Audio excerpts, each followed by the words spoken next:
just either slightly different from what they are, or we see things that are not normal.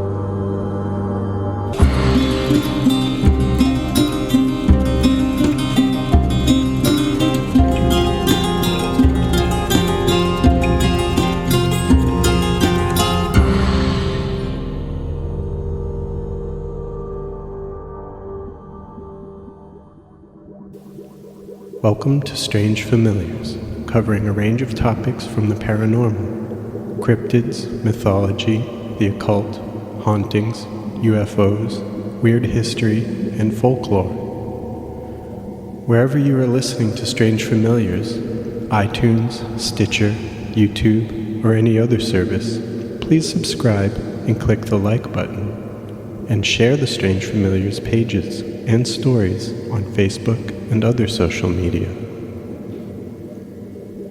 If you have experienced something strange, or if you know a story you would like us to cover, email strangefamiliarspodcast@gmail.com, or find us on Facebook, facebook.com/strangefamiliars. And of course you can always find us at strangefamiliars.com.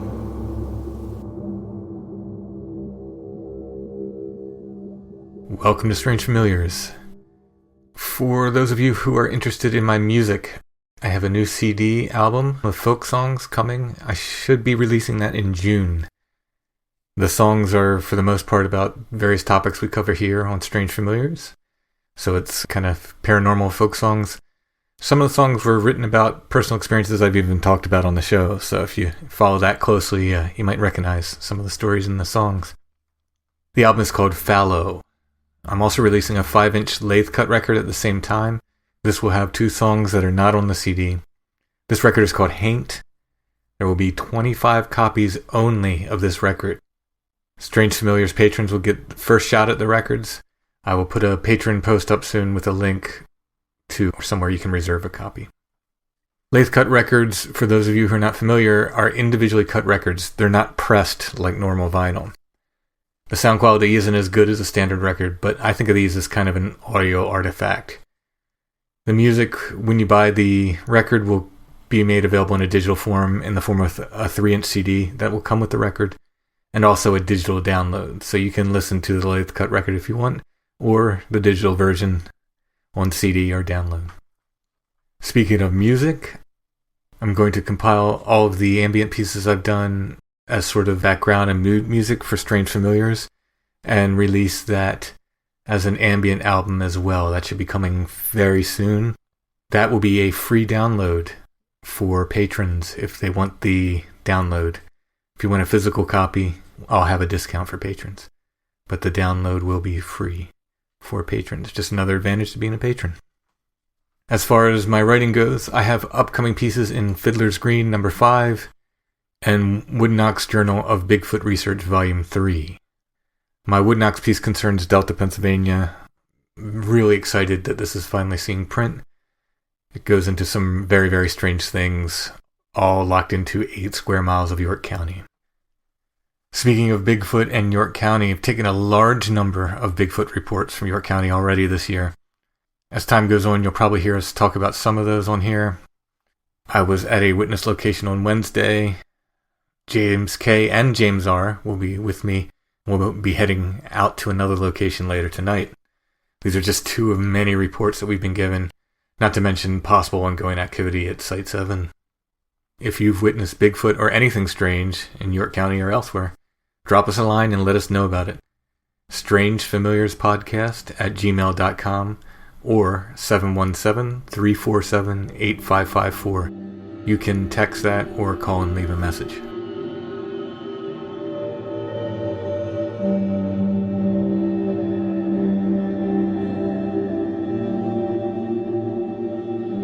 On tonight's show, we're going to be talking with 2 guests about more strange lights.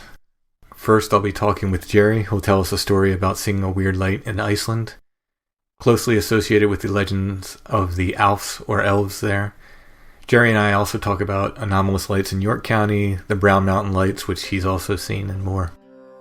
A little bit later, Matt comes on and describes a UFO he saw, as well as some other strange occurrences in the Sierra Nevada mountains.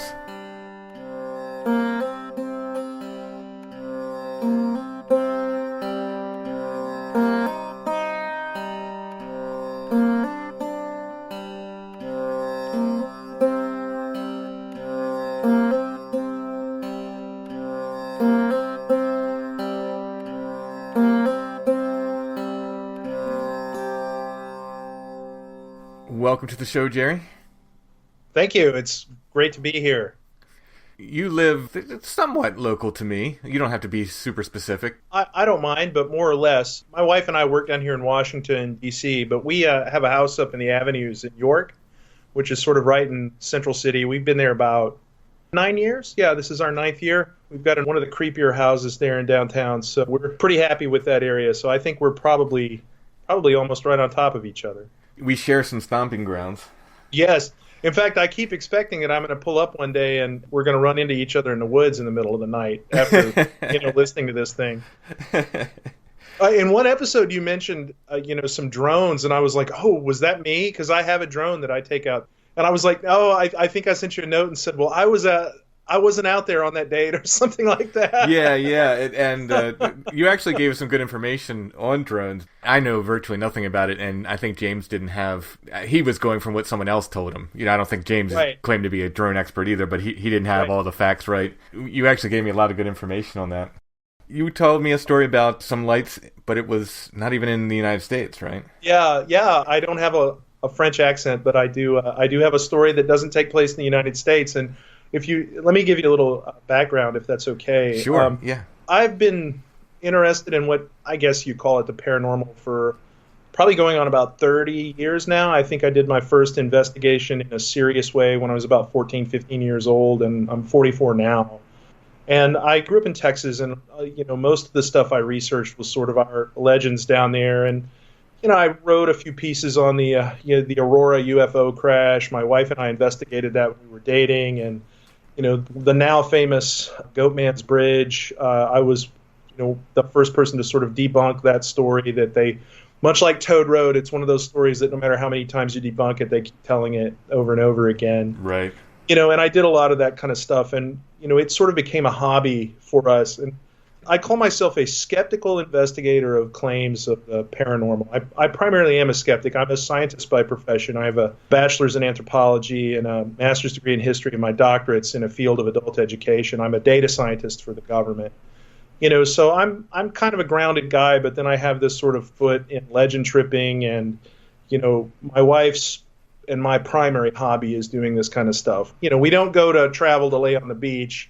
We go to places, Gokikihara Forest, the catacombs of Scotland, of Paris, the vaults of Edinburgh. Like, we don't just go to a place to go there and sort of lay out vacation. We sort of go to urbex and legend trip and that kind of stuff. And that's what ultimately brought us to the York, Adams County area. Is if that's your hobby, like it's like living in the Bermuda Triangle, between Gettysburg and York and Philadelphia. You got all the, you're never hurting for a place to look. So, I'm not coming at this as a guy who, has had no experience in this. I've done a lot of cases of, traveled all around the world over the last 30 years. And so we've had a lot of experience with it. And one of the things that I've always been interested in is the legends of the Fae folk. And I think you've talked about that a little bit.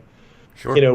We've been to some of the Fae sites in Scotland and in England. And, the real hotbed of Fae stories is Iceland. They call them the hula folk there. And in the Faroe Islands, they're the hula folksha. And they're basically, the old name for them was the Alf. Yes. Which means elf. And Alba Twitch, maybe we can talk about that a little bit. But I have a theory, and I think you do too, that might be the origin of that name. Mm-hmm. But they have this real strong belief system that there are still sort of these little people that exist in the the crevasses and mountains and stuff around Reykjavik, and then in the center of the island. And to the point that they even moved the ring road, the one. I mean, it's not an interstate because there's no states, but the one road that goes around the island, to avoid an area where the hula folk live. The word hula folk means hidden people, hidden folk. And they use that word to avoid using their ancestral name of elf, because that's supposedly bad luck. And one of the things they do is they build these sort of faux houses for them all over the island. They put out offerings, milk, bread, liquor, that kind of stuff for these guys. In Reykjavik, when you go around the park, you'll see them, and they're very touristy. But I shot you over some pictures of some of the old, more authentic ones, including one from a place called Kelder, which is a farmstead that's been occupied for 1,000 years. And so, they have this spring, and they've built an elf house there. And that's where we had our experience. We went to Iceland the first time for my 40th birthday. So that was February 4 years ago. We were there in the middle of winter. We wanted to see the Northern Lights, and we wanted to sort of explore these elf Huldufolk legends. So the way, we always start our adventure is usually in a bar, right? So we get there day one, and, we're looking around Reykjavik, and I'm kind of a beer connoisseur. So again, York County's perfect place to live if you like craft beer and mysteries. We find this bar. I won't give the name of it, but you can find it because it's the only craft bar in downtown Reykjavik. It's moved since then, but it's next door to it used to be next door to a place called the Hotel Blue. So anybody who's in Reykjavik can track it down. And we're there. It's the middle of February, total off season, bitter cold, but there's no snow on the ground. And we walk into this bar, and some other American tourists were there. We're just four of us in the bar, and we're hanging out talking. And it's me and two other ladies and my wife, and they're all having a good time, and we're cutting up. And as often is the proud tradition of ladies who travel, they all go to the restroom at the same time and leave me and the bar manager to talk. And we're sitting there, and I said, hey, man, he's got nothing to do, so he's drinking, I'm drinking, and he's sharing with me his homebrew. Like, we've got enough of a relationship going that the guy's giving me beer out of his private stock. And I'm like, I want to ask you about this elf thing. Is this true? Is this BS, or is this true? And Icelanders are extremely matter-of-fact. They're even more matter-of-fact than Germans. And he goes, oh, yeah, it's absolutely true because I've seen them. And he said it just like that. And I said, what? And he goes, no, it's true. I've seen it. And I said, well, what's the story? And he goes, well, there's a place where we do food and beverage tours at a thing we call the Crystal Cave that's out on this road that takes you to the local airport, not Keflavik, which is the international airport now, but the local intra-Icelandic airport that was built by, I think, the Brits during World War II. And again, you can find this on the internet. I'm not going to give away directions to this guy's site, but if you really want to find it, you can find it. And he goes, we do tours out there, and I see him at night. I'll get out there at night. The sun, in the wintertime sets at 3:30, 4 o'clock. So it's already dark when he's setting up, and he says, and the way I see him is I see these lights that move up in the hills and in the mountains and in the valleys, and they'll move along like lantern lights. And he said the old people will tell you that that's how you see the Huldufolk, because what you can see is the lights from their houses and from the little lanterns they carry. And I said, that sounds ridiculous. And he says, I don't know what they are. And we started speculating, and he's like, it could be some natural phenomena that we just call elves. It could be something related to the volcanoes or something like that. And I said, well, that's anomalous phenomenon, so, let's try to check it out. So a couple days go by. We've rented a car. We're exploring the island. We had not gone to this site yet. We were going to save that for our last day because it was the closest one to the hotel we were staying in. And I'm also big into Icelandic culture, and I always wanted to go out to some of the sites that were in the Poetic Eddas, the Icelandic Chronicles. Yeah. And we were doing a day like that. We needed to go out to Keldur because that's one of the places, if you are familiar with the literature, that's heavily mentioned in Niles Saga, the Saga of Burned Niles, which is one of the longest ones. Place that was actually there. So the buildings that were there when the saga took place.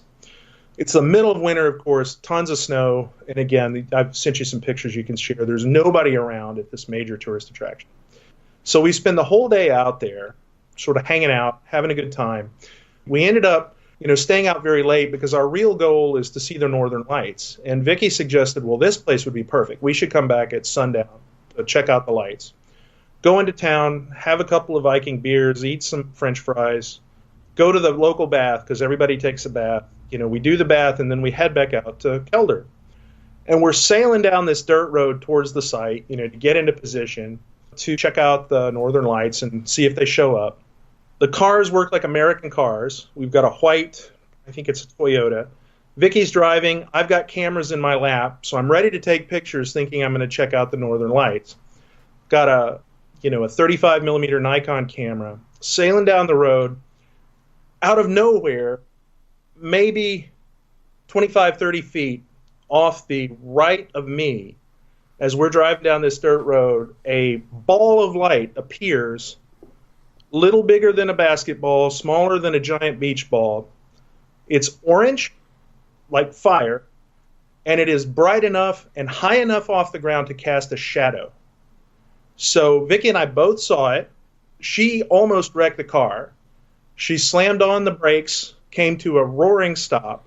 I tried to get out of the car. I was so freaked out and ecstatic. We weren't scared. We were ecstatic. I couldn't get my seatbelt off. By the time I get the seatbelt off and the door open, it goes out. So I literally started cursing. Like, I was furious. I was like, we're never going to see this again. Like, we saw the thing we came to see. What are the odds? And we've been back to Iceland since then, never seen it again. And we're not going to get to see it again. Just as I get out of the car, maybe another, 500 yards, 300 yards back off into the field again, out to my right, it appears again. It's too far away at this point for me to, see it as close up as we saw it before to see if there were any defining characteristics.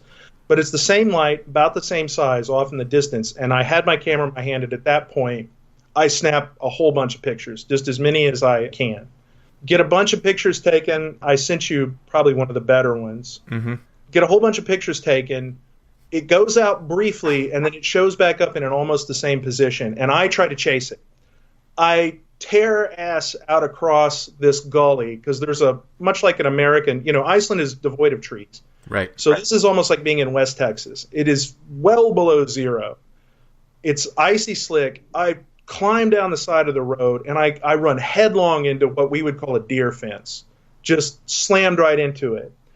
I start trying to climb it. I can't get over it. They have reindeer there.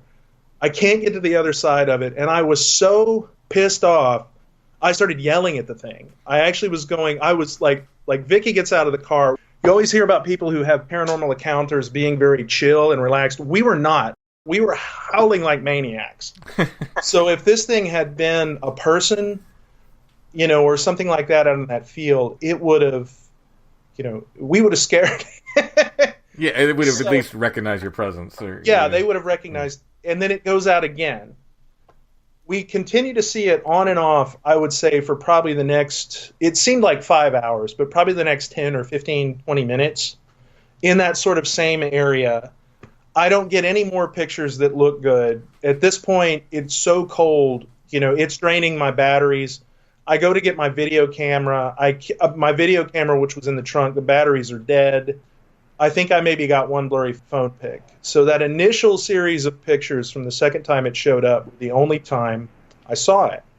Now, when you say your battery was drained, the cold drained your battery, or cold drained our battery? Okay. We had that problem. This was not paranormal. This was February 20th, and this was a brutal winter. So it was like if we had ran out of gas, we'd have been dead by the time we got back to the highway. It was that cold. Mm. So batteries were gone. We had that same problem when we were photographing the Northern Lights. We really only had about 20, 30 minutes before we had to switch batteries with warm batteries to keep them going. So that sounds like the weird part. We're not to the weird part yet. I have on a hat at this trip that I'm very, very fond of. It's a British fat flat cap, brown knit cap, very warm, like a faux silk lining. And I'm wearing that hat before we leave that spot. We spend the rest of the night driving up and down that road. And I mean the rest of the night until probably 3, 4 o'clock in the morning. That's how much we were into it. We were trying to find side roads to get closer to where this thing was. Just anything we could. Another car never came. We never saw any other houses. We never had a reason to get out of the vehicle until that point. We are exhausted, and we have this long, grueling drive back to Reykjavik. We have to go over this major mountain in the middle of the night on the frozen road. We get back to our hotel. We crash. Neither one of us can sleep. We hit a couple of drinks and talk about it, finally fall asleep. We get up the next day, and I'm like, well, what do you want to do? And she's, I want to go back out there because I want to see, were there lights? Were they burning off natural gas? Was there a geological formation? She's like, I can't let this rest. Let's get some food and get back out there. We get up, and I realize I don't have my hat. I've got my parka, I've got my scarf, gloves, no hat. We get back out to the site. I'm like, well, I'll at least be able to get my hat. Get out, no hat. I'm like, okay, the hat's gone. I lost it somewhere in the middle of the night. We take some pictures of the area as best we can. There's no houses there. There's no side roads, no features, no phone poles, nothing. Like here, like in Texas, you might expect some old farmer's light or something on a well house or something like that. This was just empty land, and clearly the guys got it fenced for caribou, and I don't think caribou light up, like balls of fire. So we spent another hour kind of roaming around, looking around, kind of making peace with it. We're like, well, let's go back to Kelder, and we've got some snacks in the back. We'll eat a snack. We pull up to Kelder where the visitor center is. Still nobody there, totally closed for the winter. I get out of the car because I want to stand up and eat. I don't like to eat in the car. It's a weird thing that I have. So I'm going to get out and eat in front of the sign. I walk over to the sign, look down, there's my hat, laying right under the Kelder sign, a mile from where I lost it. And you got to realize we left there probably 1, 2 o'clock in the morning. We come back as soon as we wake up, get some food in us. And there's no tire tracks. There's nobody has been, the only tire tracks we saw was from us driving, probably 6-7 hours earlier in the day. And I did not get out. Maybe I did, and in all the excitement, I forgot. But Vicki and I don't remember me getting out at Kelder the other time we visited it that night. And somehow that hat gets from the side of the light to where I found it at Kelder. And I still have that hat. I took it with me. It's that's now my lucky artifact. Sure. And, yeah. I've left it in restaurants, and it always comes back to me. I left it in a restaurant recently, went back to that restaurant the next day, still hanging on the hook. So it's so now I have my lucky Huldafolk hat. And the couple of things that I regret about that is I usually, when I go to investigate a case, I take equipment, trap cam, anything I can get my hands on, if I need to get a drone, if I need to get a camera. And we were on vacation, so we came tongue-in-cheek, not expecting to see what we ended up seeing. And of course, that's how I think these things play with you, is they're going to F with you when you least expect to see them. Yeah. At least that's the way I rationalize it. If I'd been out there with all of my equipment, I wouldn't have seen a damn thing, probably. I agree. There's something something very and trickster. People throw that word around a lot, but there is something very trickstery about the thing, the whole phenomenon. Exactly, and I agree with that. But I did get, unlike a lot of folks, I did get a handful of pictures. Is it okay to share what you sent? Please, I would love feedback on this. If somebody, I have had some other friends who've done analysis on that. One guy did some sort of color pattern analysis, and he said that it looked like that the readings he got back was that it was definitely fire. It wasn't electric light. Blow it up. There's no foam pole. If you want, I can probably even find the original files off the camera and figure out a way to get them to you so they don't have to be emailed. I am desperate for feedback on that because this has been the enduring mystery of my career, and that's sort of what got me into mystery lights. So I've been, since that time, sort of trying to match up mystery light sightings with other phenomena. And what I am finding is that mystery lights and these alb creatures, Pukwudgies in Massachusetts, our albatwitch in York County, Huldafolk, they're sort of comorbid with bright lights, with these weird lights. Yeah. They all seem to have kind of a root. If you sort of draw a map of where these phenomena occur, it's sort of an arc around the Atlantic Ocean, from Brittany in France, England, Scotland, not so much in Wales, a little bit, Ireland, the Faroe Islands, Iceland, Newfoundland. There's a famous place where they think Huldafolk live in Newfoundland, right down to sort of southern Pennsylvania, and then it sort of peters out, around the Chesapeake Bay. And then there's a Pukwudgie tradition that's gone inland into Ohio at Moundsville State out there.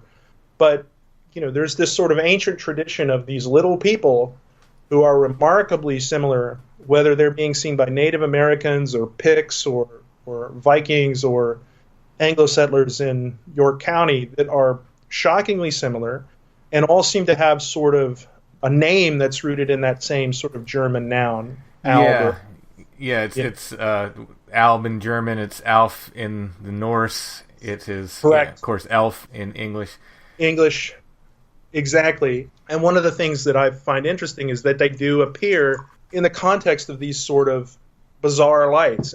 as a skeptic, as a person of science, the question that I have, and that is sort of the enduring mystery for me, is, are these sort of natural lights a physical phenomena that people are explaining away with a mythology? Or is there a mythology that the rational mind is trying to unpack scientifically by swamp gas or, whatever? Well, the folklore is incredibly consistent. That's the thing. And that's what is, as an anthropology person, as an anthropologist, that's the thing that I find particularly interesting, is that it's, I mean, man, for this to be a sort of a pangenesis folklore that starts in Europe and spreads to the New World via Columbian exchange and colonialism is really difficult for me to accept, because we do have pre-Columbian, stories about these little people. And that's one of the things that I'm trying to do, is sort of collect those stories and see if you can find sort of the tale that started them all. Yeah, I mean, good luck. I mean, it'd be awesome if you could, but yeah, not possible. But it seems like they just pop up everywhere. What I find interesting about the Alba Twitch is it is, I think you sort of caught it, and a lot of us sort of caught it before it became an internet phenomenon. Like, it doesn't really have a Reddit thread yet. Right. So, and it's very, very unique to some specific places, and it's also extremely similar to the Pukwudgie legends that are just right up the coast in New Hampshire, and that are found in the area of the Hockomock Swamp. So we're talking about people who are 3-4 feet tall. I mean, they, we kind of, I guess we call them baby Bigfoot, but they really look like the hula folk that you see in, they're little, you can't see me, but I'm holding my hand, and they're little people. Yeah. And that's what I think is really interesting. So you kind of have to wonder if, that's, cultural merging. Did the Germans bring these sort of stories with them? And, I'm German, of German descent myself. I'm a Mennonite on my mother's side, but not Lancaster Amish. The Mennonites also settled in Mexico and Texas, and I'm from that bunch. Goshen, Indiana is where a lot of our family settled as well. And we don't have an analogous story in Mennonite culture down there. I mean, there's a lot of ghost stories, but there's not any, elvish stories, because I don't think there was any phenomenon down in the Texas Panhandle that these old Germans could sort of latch onto. So they sort of brought their ghost legends with them, which merge in with, the local tales of La Llorona and some of that. We have a German version of La Llorona and that kind of thing. Oh, really? So, yeah. I mean, there's rich folklore there, but, one of my other interests is, whenever I get bored with work, I'm writing a couple of books, and one of them is on this concept called panic. Everybody knows the word panic, but nobody knows where that word comes from. And the word panic, actually, the root of it is Pan, which is the great god from Greek mythology. And the ancient phenomenon of panic was this situation where you would be alone in the woods and you suddenly get a creeping fear. And I'm sure as a woodsman you've had that yourself. If you hike in the woods a lot, you'll be walking along, and all of a sudden, the hair will stand up in the back of your neck. Your heart will start to race. You'll start to get a cold sweat, and you don't know why, because nothing has changed. And if you're in a really weird place, all of a sudden everybody else, all the other creatures in the wood, get the same feeling, and everything goes silent. And then you really start to freak out. That's what the Greeks called panic. And it was because you were supposedly walking up onto Pan's dinner table, and where he would have his, sort of fetes out in the woods. And that's where we get that word from. And it's analogous to stories of fae folk. These people would be walking in the woods, and they would all of a sudden start to freak out, and they would turn and look, and they were in a fairy ring. You hear all these awful stories about if you dance with the fairies or eat their food, you'll be stuck in their realm for a long time. So this is not a phenomenon that we've created over the last 100 years or 200 years or even 1,000 years. This is something that the Greeks and ancient people, already had a full-blown mythology for, that we've, sort of inherited down and are sort of trying to reconcile it in our own culture. And it's, the phenomena is real. My interest is what's the cause of it. Right. I saw a mystery light. Maybe that mystery light was a spaceship. Maybe it was a dude in an F-150. I don't think it was, because that would have been impossible. And all I can say is that I saw it. I took a picture of it. The picture's not a hoax, and I don't know what the hell it is. So So I want to go to places where we have mystery lights and see if I can replicate that. And it may be a fool's errand. You know, I've gone down to Brown Mountain now. We recently saw a very strange light over in Seven Valleys, which seems to be a mecca for strange lights, but I wasn't able to get a picture of it. It was like a flash. I think we've talked about this. I think what you and I call the white flash is sort of different. I think you're seeing a flash of movement, and what my wife and I have seen is more like the lit up field that I think you've described a few times. Yeah. Now, when I saw mine was lit up not temporarily. It was like stadium lights. That's the way you've described it. I would kill to see that. We were in Seven Valleys out at a cemetery one night, and we had that. It was literally 2 seconds, clear as day. The light was coming from the ground, not the sky. And that we were explicitly out there exploring for that kind of stuff. To see it light up like stadium lights, I mean, I can't even imagine what that was. The Seven Valleys stuff, a lot of people will talk about green or kind of golden lights out there, yes. Which is extremely fascinating. The flash, I don't know if you heard, we did a show on lights on Where Did the Road Go recently, and yes. They were talking about those flashes like that a lot. And I don't know what it is. I've seen them twice now, and both times it was in Seven Valleys, and they come from the ground up. So it's not lightning. I've seen lightning.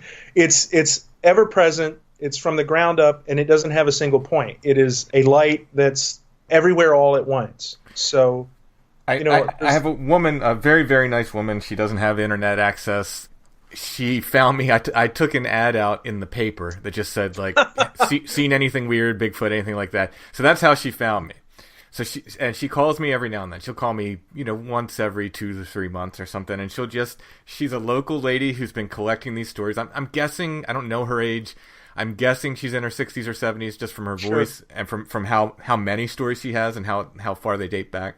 But she'll call me every couple months. She called me, one of the first times she called me, she told me the story about these glowing fields. And she's from Seven Valleys. This was on her family's property. Her father went out and saw this field lit up, glowing.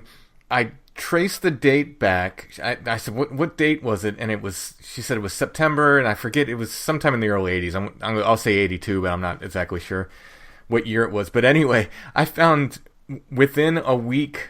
Now, she knew nothing about Bigfoot. She wasn't interested in Bigfoot at all. She just told me about these glowing fields, and that the following day, after her father saw it, there were black helicopters flying around the area.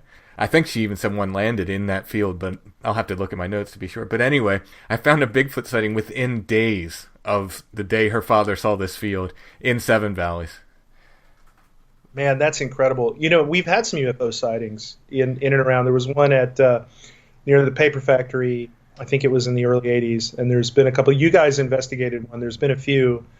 I don't work on defense projects, so I'm not a quote-unquote disinformation agent or anything like that. I don't know anything about UFOs, and I never talk to people about stuff that I actually do work on, so I have no insight into the UFO phenomenon. The fact that you just denied it means there's a certain percentage of people out there going, uh-huh. Yeah, I know, of course. This will make it worse, but information science is my specialty, so, information, disinformation, and propaganda are sort of things that I actually lecture about and stuff like that. So, if I were going to make up a story, I'd be the guy to do it. That's why I'm not doing it. And I have to tell people, I could tell you everything I really work on in the context of sitting in a bar, and you'd never believe it because it would all sound crazy. But I don't know anything about black projects or anything like that. But where we are in Pennsylvania is awfully close to where the government does an awful lot of military testing. Mm-hmm. So I'm always sort of skeptical of UFOs a little bit. But the government, I'm pretty sure, is not working on Bigfoot. I don't know about missing 911 and all that stuff. But that one, we might stare at goats and stuff like that. But I'm not sure about that. I don't know what's going on, but I think something's going on, and I'm not sure. I have no idea what it is, and that's why it's exciting. Yeah, sure. Yeah. Getting back to the Iceland story, did you say there was one of these elf houses in the area that you saw the light? Yes, I sent you a picture of it. I think it's tagged Elf House Kelder. Okay. And it's a picture of it's a little house. It's very old with a spring pouring out the front door. Wow. And again, you're welcome. And my hat would have been found. I could have picked up the hat and thrown it and hit that thing. Oh, okay. So, yeah. The place where we saw the light would have been about half a mile to a mile away from there. Okay, wow. But again, we're talking about a farm on a plain, completely devoid of trees, exclusively for caribou, farming with no people living on it. So, I mean, this is not a place, again, on a night where a person out walking would have not been able to walk that distance without some serious health effects. Like, it was like we were literally feeling the effects just from standing outside eating cheese and crackers. So, and it's interesting to me though that your elves, we were saying, so they don't have the idea of the fairy fort in Iceland, but they're building houses specifically for them. Correct. And they're building roads. They will actually avoid certain mounds and stuff, and like you said, they'll move the roads, or they won't build through areas because they're known. They were known as where the elves were. In fact, I think I read it was in that book, the Elves, Wights, and Trolls book. There's a story in there about a World War II air base they were building. I don't know if it's the same one you were mentioning before. Oh yes. That is the place. And they delayed the building of that for about a month, and it was the Americans were very, very frustrated. But the Icelandic people were like, no, we're not. One of the fellows actually got a message in a dream, I think, that came to him and said, please give us time to move before you tear down this hill or this mountain or whatever it was. So this idea does exist, more than Ireland, more than Scotland, of these homes, these places. It's a lot of times are associated with springs. That's why that house built on the spring. That house is built on the spring. Yeah. And that's where I think, we've just come full circle. That's why I think the fairy forts are associated with fairies. The Puckwudgies live in rocks. The Albatwitches live on Chickee's Rock. I think that because there are not, in Iceland, they live on big rocks. They live in these craggy places, caves underground. But in Scotland, Ireland, there's not those kind of features. So I think that these things have become associated with ancient structures. What we call Hex Hollow is actually also known as Spring Valley. Yep. And the reason why is there are an incredible amount of natural springs there. If you spend any amount of time hiking through there, you'll see them. They pop up in the woods at various locations. The groundwater is very, the water table is very close to the surface there. Yeah. There's a reason why it's called. Well, there's a reason why it's called Hex Hollow too. But sure, I believe it's a very special place. But the proper name is Spring Valley, and it's absolutely deserving of that name. There's springs everywhere. This is one of those places. I go back to sort of this theory of panic, like the first time we ever, and again, I encourage people not to go to Toad Road. Like that is private property, and I don't even like to slow my car down there because then everybody on that thing knows what you're doing. And if you want to find your kids on a Saturday night, drive out there because it seems like there's a billion teenagers out there all the time. So don't go out there unless you have permission from somebody. But it's one of those places that as soon as you get out of your car, you're like, man, this place is weird. Like it is Codora's Furnace. It's weird. And Hex Hollow is one of those places that as soon as you get out, it's what they call a liminal space. It's like a place where, we intuitively understand that this is a different kind of place than a normal piece of real estate. Like you're never going to find a beach resort in Hex Hollow because it just doesn't feel right. It doesn't feel unpleasant, but it doesn't feel right either. I don't know if you've had the similar experience, but, Well, my most intense, if you want to talk about panic, my most intense panic in the woods was there. Really? Oh, yeah. At Hex Hollow? Yeah. Mm-hmm. Man, I could believe that because that place is really strange. It was, there was no good reason. Well, I've talked about it before. That's where I heard what I thought was a rock clack, and then I heard what I thought would knock, and then smelled something and thought it had all the markings of a Bigfoot sighting when I got no sighting. Sure. But it accompanied that, and absolutely terrified. I couldn't move. My knees were locked. The only time I've ever had an experience like that was not in York County. I feel very at home in York County, and that's why we chose to move there. And we've been to some wacky places and, places that your listeners don't ever need to go to. But we were exploring, there is a very tiny legend of Mystery Lights. This will be interesting to your viewers because they can go and listeners because they can go and explore this one outside Orlando, Florida. And one of probably the older mystery light stories in the United States took place outside Orlando, and it became probably almost as old as Brown Mountain. It became such a tourist attraction in the 1950s where people were going out and seeing this thing that they had to, send the sheriff out to send people home. There were so many people going out to look at that a young man actually got ran over by a car and killed. And after that, they started downplaying it as a tourist attraction. So, Vicki and I she was at the American Library Association conference a couple of years back. I got it into my head that I didn't want to be in Washington, D.C. for a week, so I went with her. And if you don't like Disney World, by the way, there's not a lot to do in Orlando. So we went out to, I drug her out to this place in the middle of the night, thinking it would be sort of our standard, get out with the cameras, look around, spend the night sort of sitting on the hood of the car and just keeping a lookout. Brother, we got out of that car and we both just had, it was probably the most upset I think I have felt as an adult. Again, my knees locked, I'm bald, and the little bit of hair I still have on my head stood up. I went from hot sweat to cold sweat, and it just, Vicki and I both, she was like, man, I do not like this place. And we were right off the side of a county highway. We were both like, this is a bad place. Some bad things have happened here. This is whatever we see is not going to leave us with a lucky hat kind of experience. This is going to be a bad experience. We had driven an hour to get there. We got back in that car, turned around and left and went back to our Airbnb. I mean, we've been in the catacombs. We've been in the Edinburgh vaults. We've been into some, backcountry Arizona or New Mexico and all that stuff. We've been to some shady places on our investigation. And I have never had one that left me that scared. And there was nothing there but a swamp and a highway.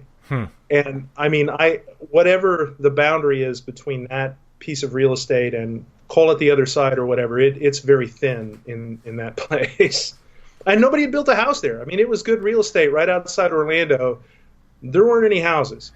And you didn't see any lights or anything. We didn't stay long enough. Right, yeah. We didn't stick around. We were there for about 25 minutes and just had enough. It was a creepy place. Again, this is an area where people were building $1 million homes to be right outside Orlando. And basically for a mile on either side of this river, it was desolate. There was nothing there. And it was a very disconcerting place. But it's a place, you can go investigate. If you get bored with Disney World, Google it, Google Mystery Light Orlando, and you can go out and check it out. We did not see a light on that trip. We did see a light at Brown Mountain, though. We did see a light that I can't explain, despite what some of my skeptical colleagues think. Was it basically what people report there? It was. We were there all night, hanging out in the middle of winter in last October, and we found the very best outlook we could find, perfect viewing, clean, crisp weather. It was before the winter season and after the summer season, set up on this sort of picnic bench and just sat there, stone cold watching. It took about an hour to identify all the city lights. That's clearly a car. That's clearly a hiker. That's clearly, an antenna, blah, blah, blah. We made notes about that. And, towards the end of our period there, we saw a light that we're probably a mile away from Brown Mountain across this valley that emanated off the side of the mountain, extended itself toward us, swelled to the size of a quarter. So this is something that's not on the mountain, it's coming out from the mountain, increases in size as it moves away from the mountain, and then flickers out. So it couldn't have been an airplane, it couldn't have been an ATV. It was clearly something that, to me it looked like what I would call a burst of plasma. Something that came out, lit up, and it's the closest thing that we've personally seen to what we saw in Iceland. Though based on the distance, it would have been somewhat larger. We didn't get a picture of it, but we definitely saw it, and we definitely, noted it on Facebook at the time. I'll have to get you to sign a non-disclosure thing and then agree to be hoodwinked, but I'll have to take you to Site 7. And, okay. And show you those, because they don't look like they're not man-made at first. To me, I'm when I first of all, you have to let your eyes adjust. So they're not super, super bright, although they will get super bright when you start messing with them. But in their sort of, I'll say, natural state or whatever, they're not super bright, but they're bright enough where, once your eyes adjust to the dark, you see them. And then I'm Yeah. looking at them, I'm thinking, it's got to be something man-made. There's something that, they look like, they were that whitish blue of it, like a LED kind of light. And I'm like, nah, it's man-made until they start moving and changing colors. Then I'm like, I don't know how to explain that. That's, again, these two lights that I've seen, that Vicky and I have seen, were exactly like that. They were too regular to be, I don't know, people describe will-o'-the-wisps. I mean, they must be will-o'-the-wisps, whatever the hell that is. They look man-made. They behave like a device, like a machine, but then they don't. Right. They behave like plasma under the command of an intelligence. They're both mechanical and organic, and that's exactly what we saw in Iceland and out That's a good explanation, a good description. And someone wrote and they said, I know what you saw. You saw light reflecting off of water, and the water was dripping, and that explains the movement. And this guy was very confident. I said, well, maybe, but the lights were moving up and sideways, and water doesn't move that way. So I don't know what to it would be a good possible explanation, however unlikely, but maybe. But water doesn't move up and sideways. It just does it like gravity doesn't work that way.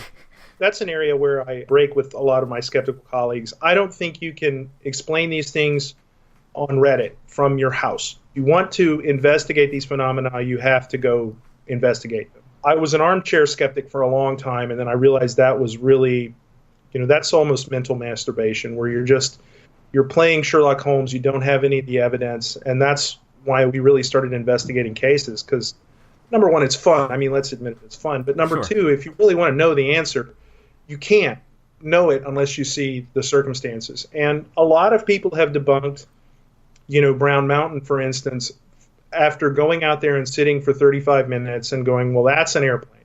Well, yeah, there are airplanes. I mean, that area of North Carolina has a lot of people, and Brown Mountain has hikers on it. But after you just keep your eyes focused on that thing, hour 1, hour 2, hour 3, you begin to see the pattern of human movement and of machines moving, and that gives you an understanding of what happens when anomalous phenomena show up. One thing I will say, anybody can research Brown Mountain, and I would encourage them to do that. There's a guy who lives on the mountain who posts YouTube video every night. He's got a couple of cameras running. He picks up crazy lights all the time. And he, posts them up there, 8, 9, 10 hours of footage so that people can sit there on YouTube and look at them. And I have seen some footage of the exact same thing that Vicky and I saw. They occur with enough regularity for this to be an identifiable phenomena. And I will say that I'm not crazy. There's a skeptical investigator, she's more of a skeptic than I am, named Sharon Hill, who lives up in Harrisburg, who's a geologist for the state of Pennsylvania, who also thinks that these lights are a real phenomena. I'll say it, I don't believe in ghosts. And I think Bigfoot is something, but I don't think it's an ape in the woods. I agree, yeah. And if space aliens exist, that's probably the Department of Defense. But these mystery lights are real. And they are a phenomenon that we have not fully understood. And, so that's why I've kind of planted my flag on there. Jerry, thanks so much for telling your stories. Big fan of the show. I absolutely love this podcast. Thank you for all the hours of entertainment. I'm happy to be on. Oh, thanks for coming on. Sure.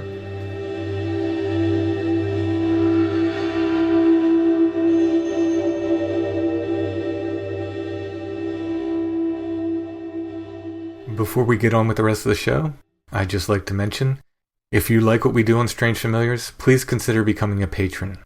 Go to patreon.com/strangefamiliars. We try to do full extra shows every month for our patrons. Last month we actually did 2 full shows. This month we'll have a special guest telling us about his Bigfoot encounters, as well as discussing Bigfoot, Albatwitch, and other hairy creatures with me. We do not have advertisers, we don't have grants, we don't have any financial support other than our patrons. So if you want to help us out, $3 a month gets you extra shows and other content. You can go in at higher levels for more rewards and get things like t-shirts, stickers, pins, and more. Thanks to all of our current patrons. We really couldn't do the show without you. And if you'd like to help, that's patreon.com/strangefamiliars.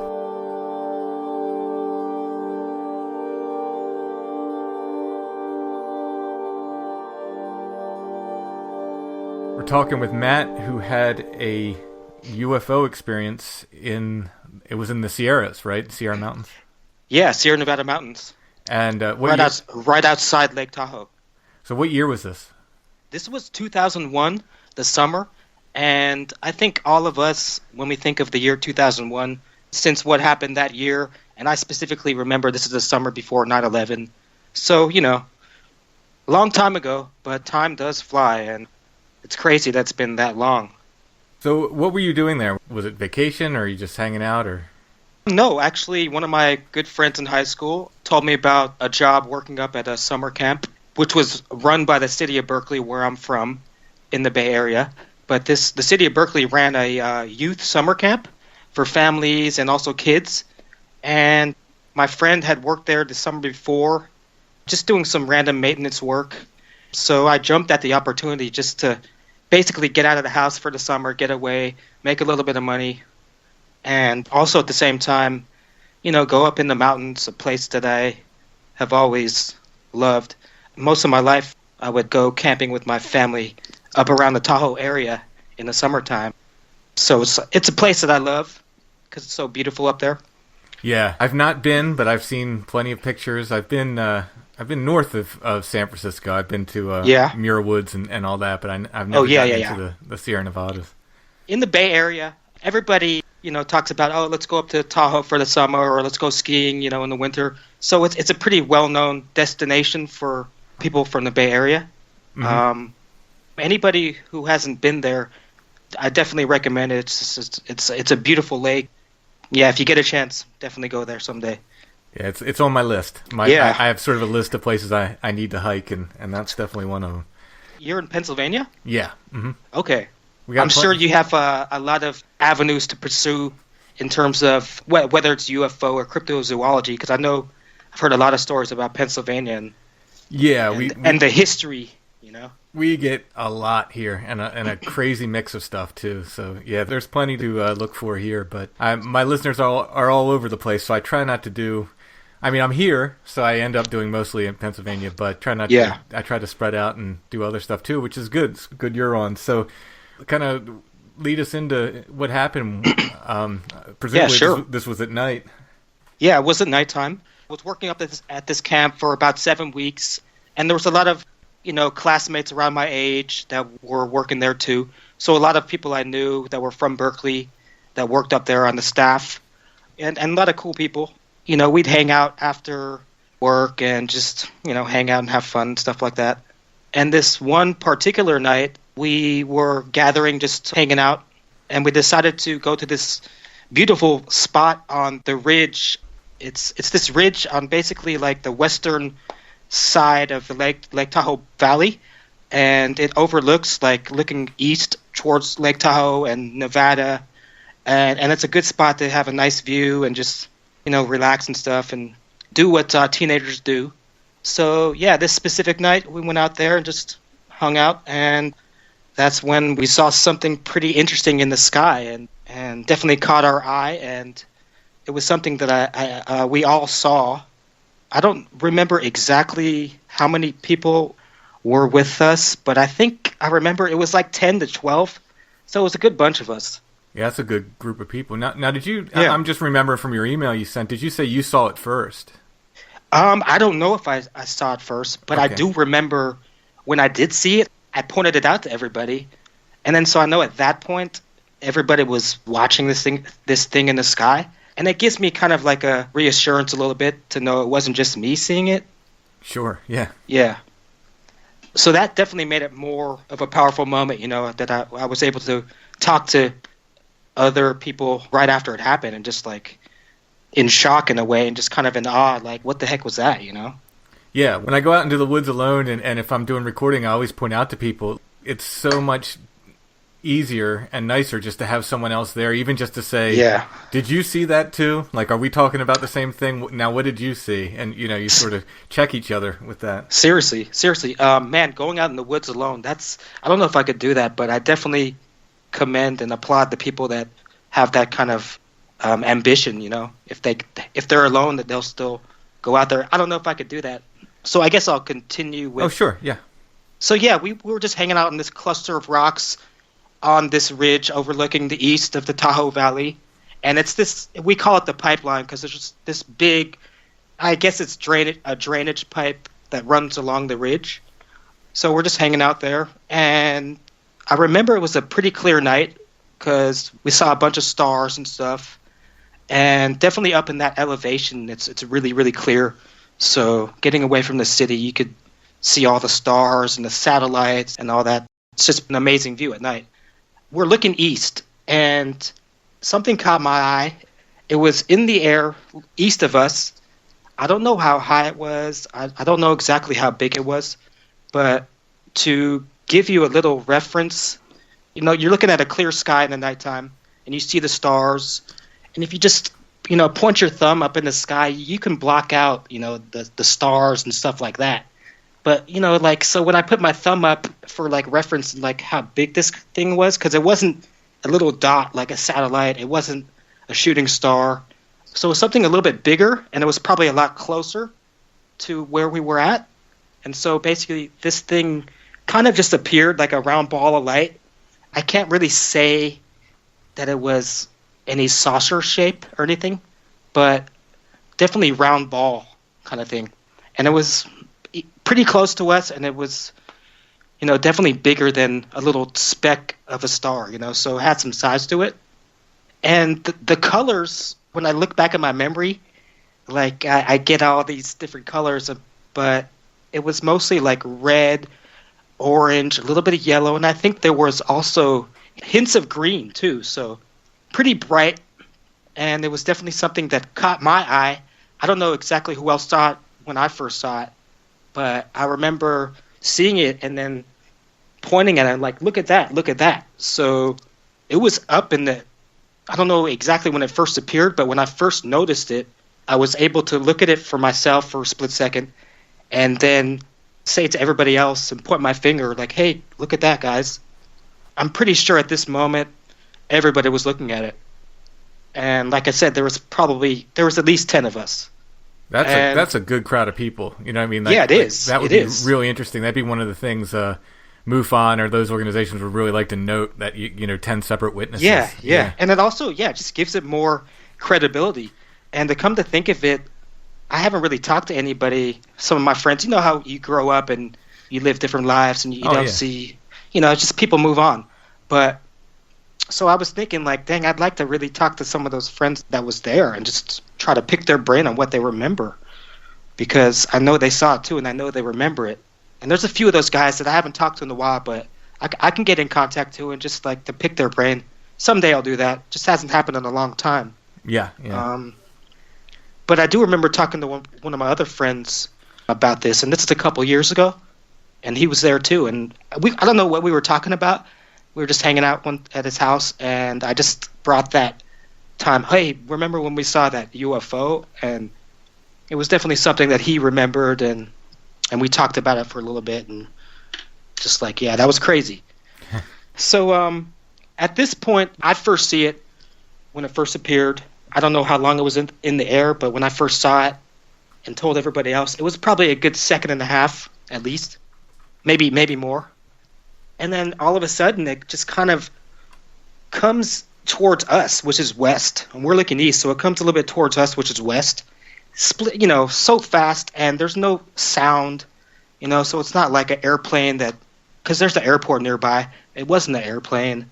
It wasn't a shooting star, because shooting stars definitely don't maneuver like that. It wasn't a satellite. Anything. Anyway, so it kind of shoots over towards us. So it's coming west. Really fast too, really fast, split second fast, and it's you kind of can see streaks of the light, but it's right there, kind of hovering around our area above us. And when this happened, we were all whoa. And then there was in the whole area where we're sitting at, it kind of seemed like it did illuminate a little bit. So it shoots over towards us. We all look up. And there's a bunch of colors. There's a round circle, big ball, orange, red, some yellowish, some green even too. And it kind of, like I said, it kind of looked like it illuminated our area. So it wasn't, maybe just that the light that it had on its source kind of lit up the whole area. I don't think it was just shooting like a beam of light. I think it was just more of just the overall ambience of the light like carried over towards our area, so it kind of lit us up a little bit. Mm-hmm. That's how I remember it. I would love to pick the brains of some of my friends and just about that aspect, but I haven't, like I said, it's been years and haven't talked to people in a while. When you talk about the different colors, were they like individual sort of lights on it, or did it change colors, or That's a good question. No, it seems like they all kind of like blended in to just one color. There wasn't any specific, lights. It was kind of like all blended in as one color. So the whole time this just appears as sort of a ball of light. Yeah. For lack of a better description, yeah. Okay. Basically just a ball of light. I mean, I don't remember seeing any like real structure to it, Mm-hmm. like saucer structure or any other kind of like aircraft kind of structure. I didn't see any of that.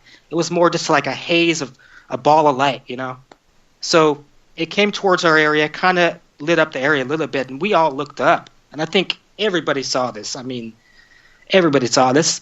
And then in the next like split second, it jetted and was gone. And I kind of remember it went like back towards where it came from a little bit, towards the east, like southeast, and it was gone, Never just saw like it that, again. it was gone.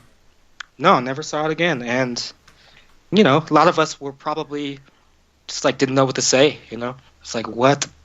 That was crazy, Sure, yeah. Did you notice anything else weird that night? Any, any other kind of it's a good missing question. time or anything like that? I don't think I do. No. Mm-hmm. I mean, what I remember is just seeing that thing. Before, I don't remember anything strange about that night, weather-wise or anything like that, time-wise. So I can't really pinpoint any other precursors to that necessarily. Right. When it came towards you, was it sort of directly overhead? Were you looking straight up? Or it was basically directly overhead. Yeah, it was pretty much directly overhead. And I think about this sometimes, and I'm like, wow, what if it was just like me there? Or what if it was just two people there?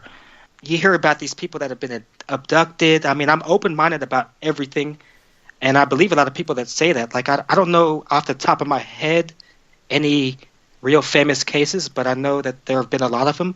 Oh, yeah. And so you think about that, it's like, wow, what if it was just me up there? I mean, maybe it would have wanted to do more and just hover around or whatever. The fact that there was a bunch of us probably deterred it. It wanted to come check us out and get out of there once it knew there was a bunch of people. Something like that, Yeah, I would believe it. Although I've heard stories where, whole parties full of people have been, not necessarily abducted, but like one or two people would be abducted, the rest of them would be put to sleep kind of thing. They will have no memory of it. So there's all kinds of weirdness. I mean, I think you're right. I think probably a bunch of people is safer than one or two, but whatever those things are, call them aliens for lack of a better word. They do what they want to do, no matter how many people are there. Yeah. It seems like their technology or whatever it is that they're using is so far advanced from what we have that they seem to be able to do whatever they want, according to stories. Again, this is according to stories. And I mean, I'm definitely a believer in a lot of that, like in terms of the knowledge and the wisdom that we lost thousands of years ago. There's definitely something to that. And for instance, like I went to Egypt when I went to Giza, and I saw the big pyramids, and coming back from Egypt, and it just made me want to study more about that subject. And like we don't even know how they built those pyramids today, Yeah. And it's like they've got some guesses, but no one's really. They've got some guesses, I know, but it's like. Yeah. So I'm really open-minded to all of that historical mysteries and. Whether they're aliens or giants, or we just don't know, and I think you got to be open-minded about that. Sure. Because we just don't know. So the rest of that time that you were in the mountains there, or other times when you were camping or anything, did you ever experience anything else strange? Any screams or weird stuff like that? A couple. There are two other times that I had some. It was nothing that I saw, but it was just what I felt. So I'll start with one time.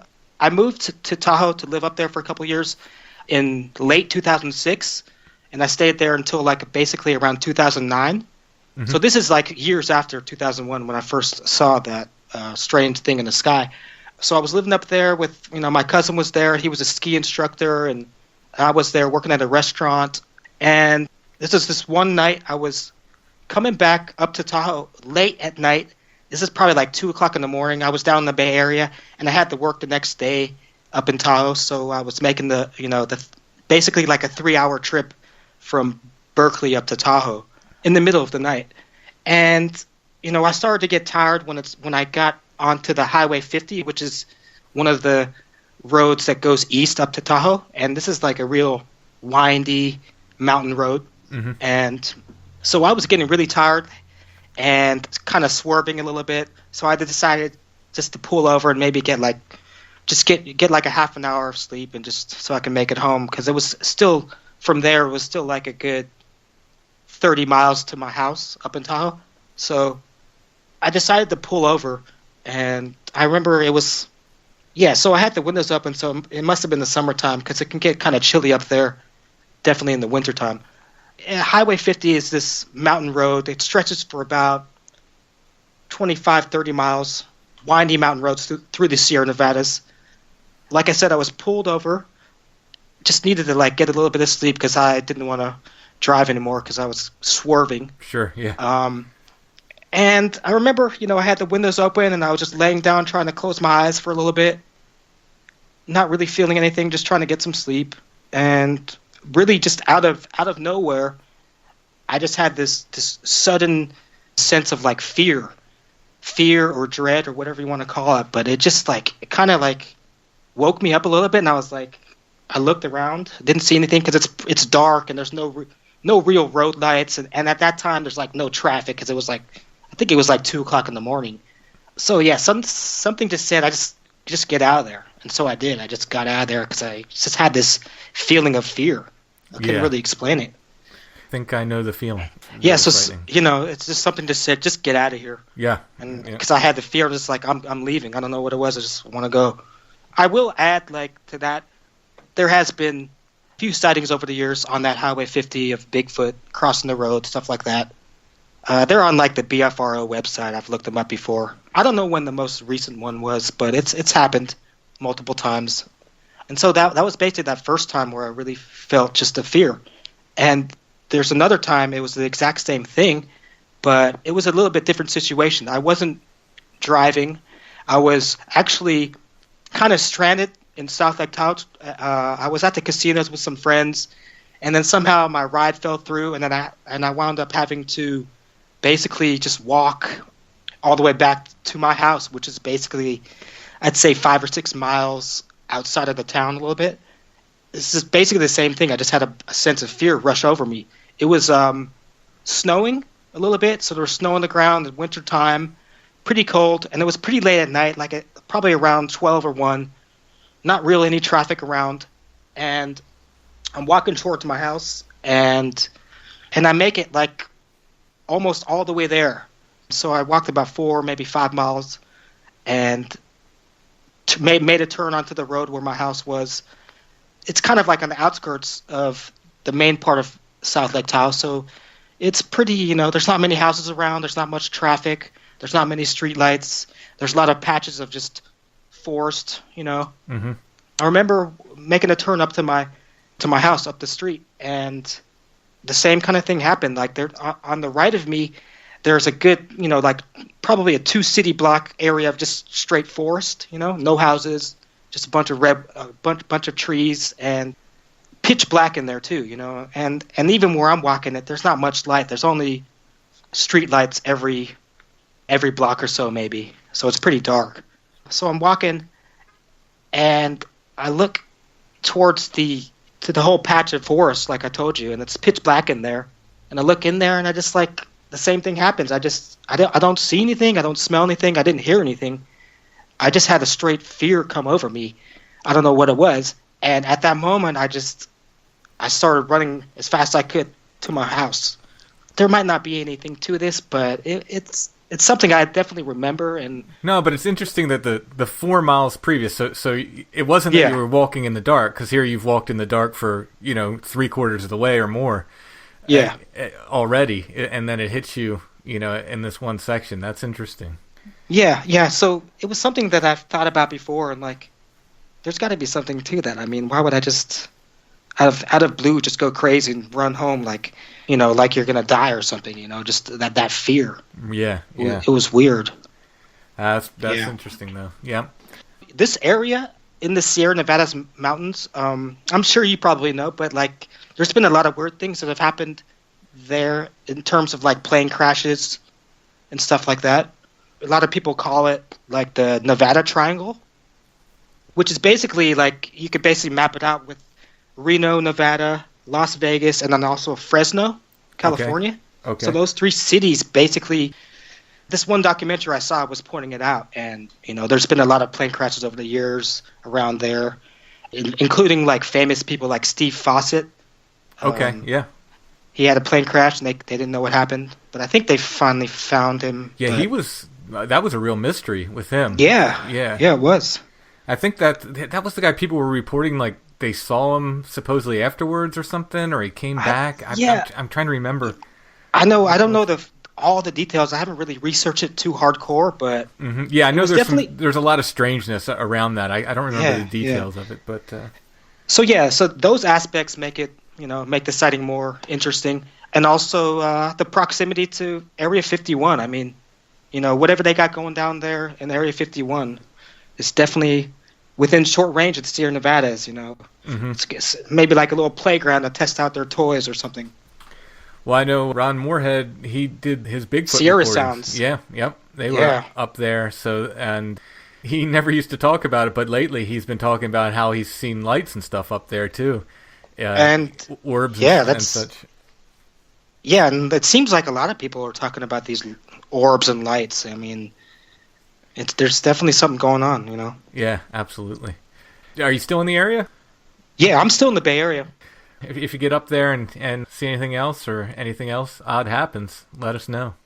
Oh, definitely. I mean, I definitely have some plans someday to do some investigating and stuff like that, but I just haven't really got it together, and I don't think I have enough balls to go out by myself at night. So. Well, for me, it depends on the area. There's certain places I won't go alone. Yeah, and I definitely want to get back to Pennsylvania someday, because I went to Gettysburg when I was a kid, and it was the craziest thing. I come back. I mean, when I go there, I'm a little kid. I don't know what's going on with the Civil War and what's Gettysburg and blah, blah, blah. And so I didn't really pay attention, when I was there, playing around all on Devil's Den, and like it's a jungle gym. And I come back, and I'm just like, I started to become just fascinated with the Civil War, just obsessed out of nowhere. So I have a lot of interest in definitely Pennsylvania and, the Civil War or UFOs or cryptozoology and spirituality. And yeah, if you ever get back here, drop me a line. I'll meet up and we'll go. I definitely, yeah. And I forgot, weren't you on Wes's show once? I've been on Sasquatch Chronicles, I think, 4 times now. Yeah, because I remember there was that one episode where you talked about the old stories of things in around Gettysburg, like the Gettysburg gorilla. Yeah, yep. That was really interesting. I liked hearing about that. Yeah, I'm about to do a show, some point coming up where we talk about that. I'll go over all the related articles and stuff for that whole gorilla flap. Yeah. The Pennsylvania gorilla flap, they call it, from the 20s. So that'll probably end up being 2 shows at least worth of. I think, those old stories are so fascinating. I mean, there's so much to those times, because it's like, people are just, it's basically like a young kid that they're innocent and they tell the truth because they don't know any better. And back then in those days, they didn't have all this influence of government, to tell the right story and stuff. And right, or pop culture. I mean, they didn't know what a Bigfoot was. They just they just told what they saw. Yeah. So. All right, Matt. Thank you so much. Tim, thanks a lot. I appreciate it, and keep up the good work. All right. Thank you. All right. Thank you. Have a good night, and peace. All right. You as well. Thanks.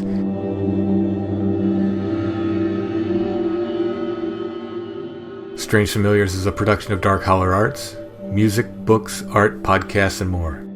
darkhollerarts.com. If you are on Facebook, check out the Strange Familiars Gathering group. We post stories and links to other podcasts we like.